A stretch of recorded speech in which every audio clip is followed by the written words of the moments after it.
Alaka. Ang tanong, saan? Aray ko!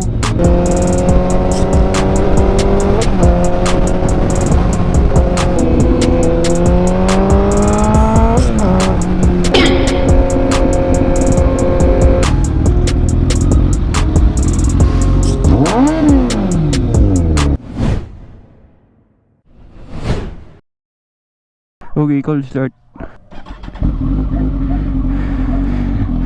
Hindi ko magagaya yung mga kapitbahay namin. Ang hihino motor ko, oh my god. So habang nagpapainit ako ng motor, papakita ko lang sa inyo yung bago kong helmet. Ayun o. Wow! Carbon fiber yan guys. LS2 yung tatak. Diba napakaangas yung lahat ng parte ng helmet is carbon fiber. Carbon lodi. Ang problema lang is itong nadinikit ko medyo di na ko makapit dahil nilipat ko lang siya galing doon sa isa kong helmet. Pero angas naman LS2, diba? Angas. At isa din sa mga binili ko sa Shopee to, itong leg bag na nasa mga 500 pesos yata. Kapag nasa parking ganyan, edi itong mga gamit ko nandito lang sa bag na to, mas mabilis siyang tukutin. Pero may initing motor, let's go!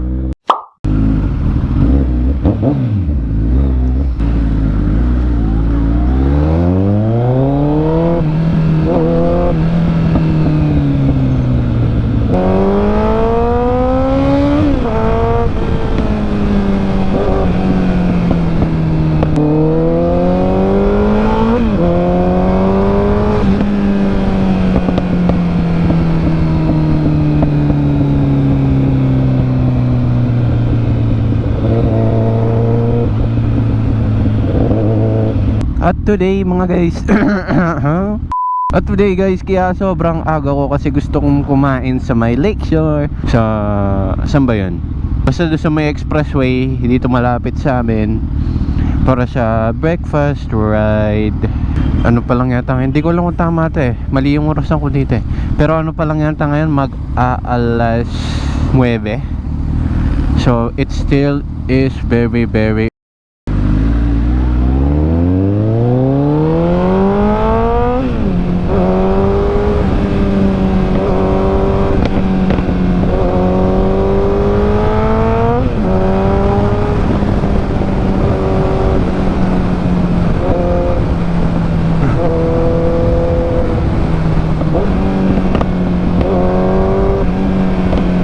dito sa bagong helmet, medyo makapal yung foam niya kumpara doon sa isa yung AGP ko na medyo makulay.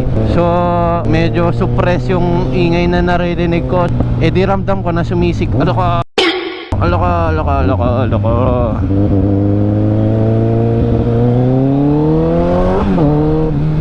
Kaya parang ramdam ko sumisigaw ako dahil di ko masyado marinig yung sarili ko.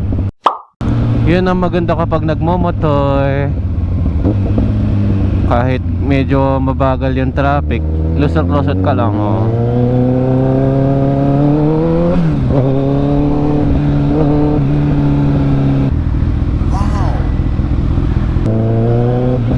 Alright, we are over here at the San Fernando Underpass.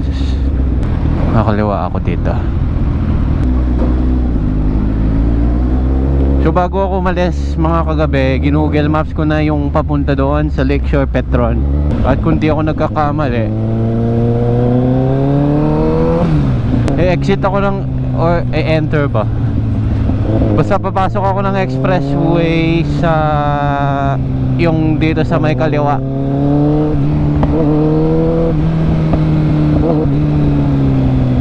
Yung ganyan na kalsada, yung may group, yung nakakagewang ng motor. Ano? Baka di nyo napapansin pero gumigewang-gewang yung motor. So kung di ako nagkakamali, eh dito ako sa kaliwa yata papasok.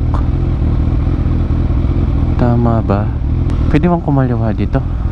Ay hindi, doon pa sa kabila. Hindi dito. Kasi ito yung mga galing expressway palabas eh. Ito, I am sure dito na yan, ito na yan. Nagpa-load ako kanina sa 7-Eleven. Pero hindi ko naman niload, umalis lang din ako agad. So walang laman yan yung RFID ko. O diba, 85.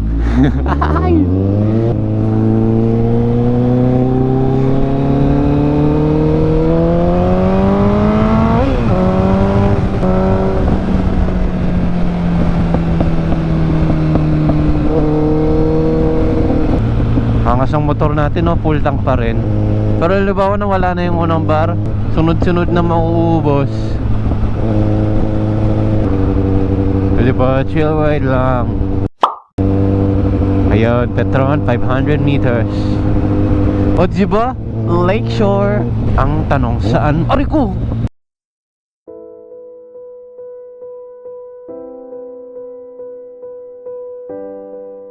My balls! May galdag pala doon. Ang sakit. Aray ko. Nakalug ang mundo. Aray. Ba't ganon? May ano doon? May bomba. Dito na lang ako siguro. Ay grabe. Nakalug yung kaluluwa ko. Pero anyways guys, dito na ako sa Lakeshore. Hanap muna tayo ng makakainan. Sa kaya masarap kumain sa McDo, sa Bonchon, Kenny Rogers. Siguro sa Bonchon na lang, no? Sarap yung manok nila dyan eh. Pero mahal. Sa McDo naman mura, kaso nagsama na ako. Mahilig ako sa McDo dati. Lock lang natin to bago tayo mamili ng kakainan. So kaya na lang siguro ko sa Bonchon dahil mukhang doon masarap eh. So tingnan natin. Kung medyo mahal, pili na lang ako ng iba. Ate isang ano, yung full-based chicken.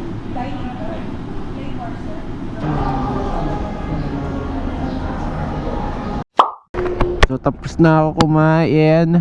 Titignan yung GoPro ko, nakabaligtad. Nawala yung ano, yung parang kapitan ng isang bracket. Kanina ko pa hinahanap na wala. So binaliktad ko na lang yung GoPro ng ganyan, no? Tapos ipi-flip ko na lang pag ini-edit ko.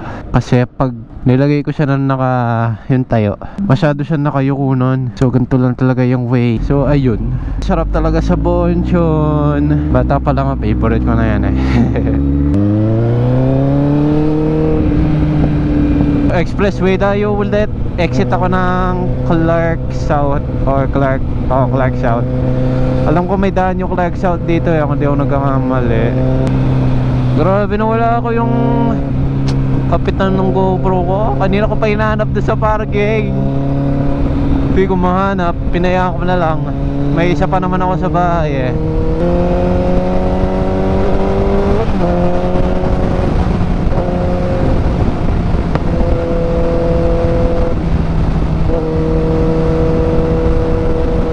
Ilang stopover ako ulit, di ko alam saan ako mag-exit eh.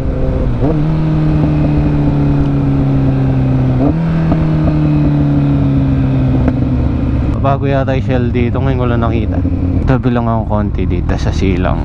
Isi-check ko kung saan ako e-exit dahil di ko alam saan e-exit dito eh. Tingnan ko lang Di ko kasi alam kung saan ako e-exit.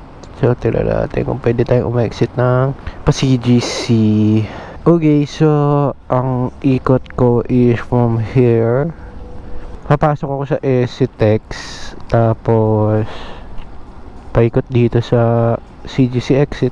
So di ko alam kung saan yun, pero diretso lang eh. Tapos SCTEX, tapos bahala na ikot-ikot. Okay, sana di ako maligaw. Ganda ng shell nila dito, no? Parang sa ibang bansa. Okay, let's go. Nagpalit na rin ako ng battery ng GoPro para tuloy-tuloy ang biyahe.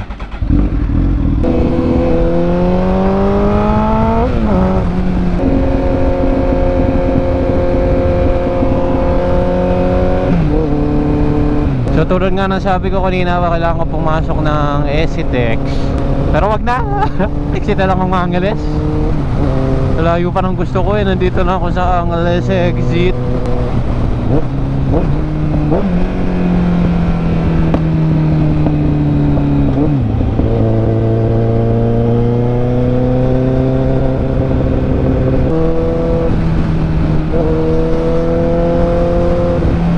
Kilometer na lang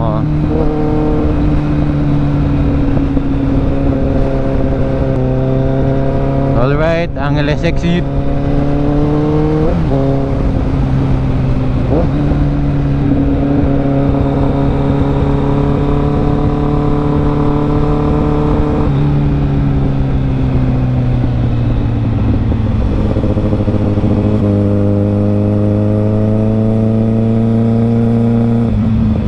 Dahil naka braces ako, tas yung helmet na binili ko is makapal yung foam niya, parang napipisil yung pisngi ko.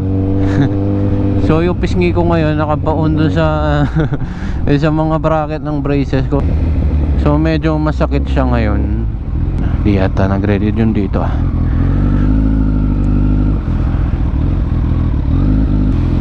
Diba? Pumasok na yung 400 ko ah.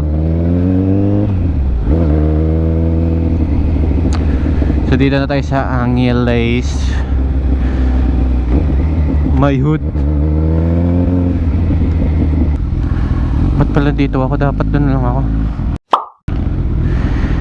May problema din tong GoPro Hero 11 ko eh. Yung kapag gantong biladas traffic, nag-overheat siya.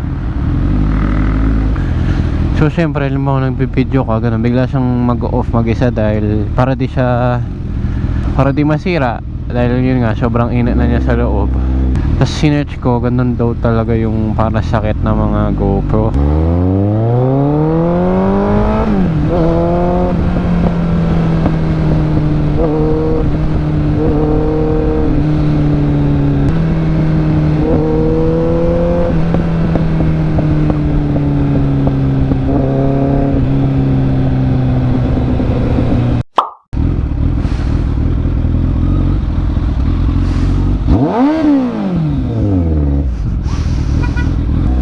Kakyat na. Pababa eh.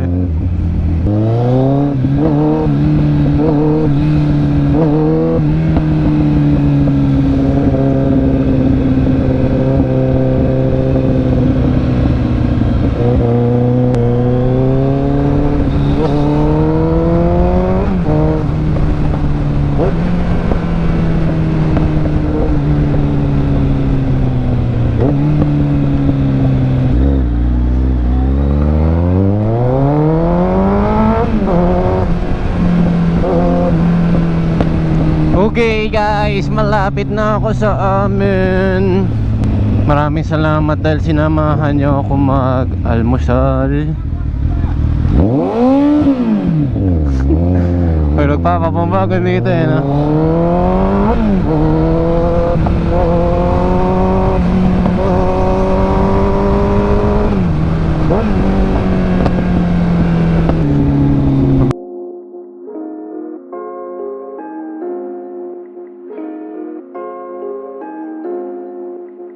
Maraming salamat guys for watching.